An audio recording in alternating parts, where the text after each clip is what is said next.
खरं म्हणजे या प्रश्नाचं उत्तर द्यायची मला काही आवश्यकता वाटत नाही. एक साधी गोष्ट आहे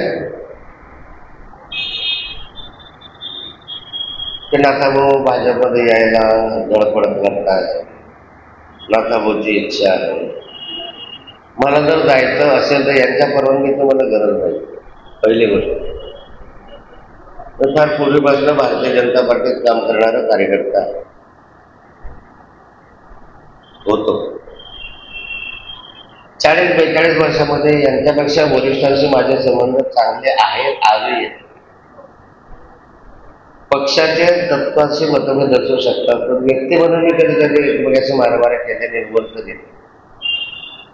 असं काही नाही की मोदीजी, नड्डाजी, अन्य विनोदजी, राजनाथजी यांना मी कधी भेटलो नाही, असंही नाही.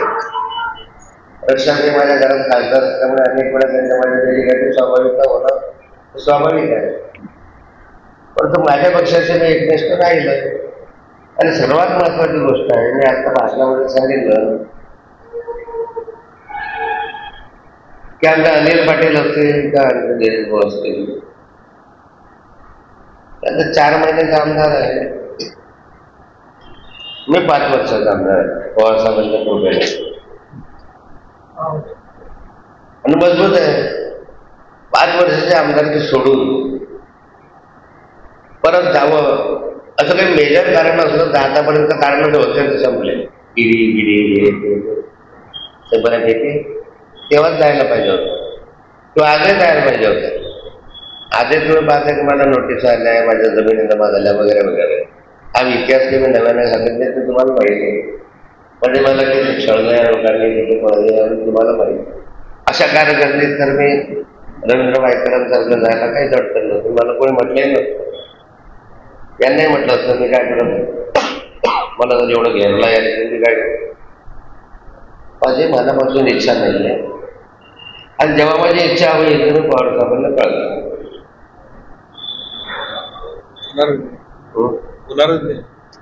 त्यांच्या संमती का नाही. 5 वर्ष आमदार सोडणार मूर्ख आहे काय. स्वाभाविकता असतं.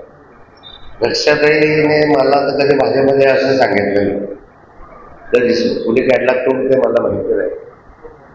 पण रक्षाताईनं मला या आवाहन करावं इतपत रक्षाताई पण अजून मोठी झाली नाही.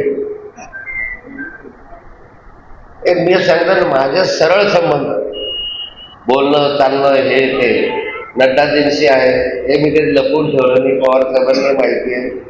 सर्वांना दिल्लीत गेल्यानंतर सेंट्रल हॉलमध्ये बसल्यानंतर कोण मला भेटतं, त्यावेळेस माझ्याबरोबर सुप्रियाताई बसलेले असतात, त्यावेळेस रक्षाताई बसलेले असतात, त्यावेळेस आमच्या भाजपचे सगळे नेते मंडळी मला भेटतात किंवा मी त्यांना भेटायला जातो. म्हणून व्यक्तिगत सोडलेले नाही आहे. तर सोडावं काय सोडावं.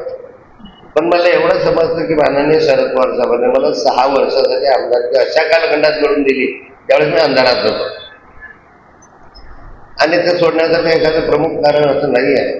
आणि मी कोणतीही गोष्ट पवार साहेबांच्या सल्ल्याशिवाय आजपर्यंत तरी केली नाही.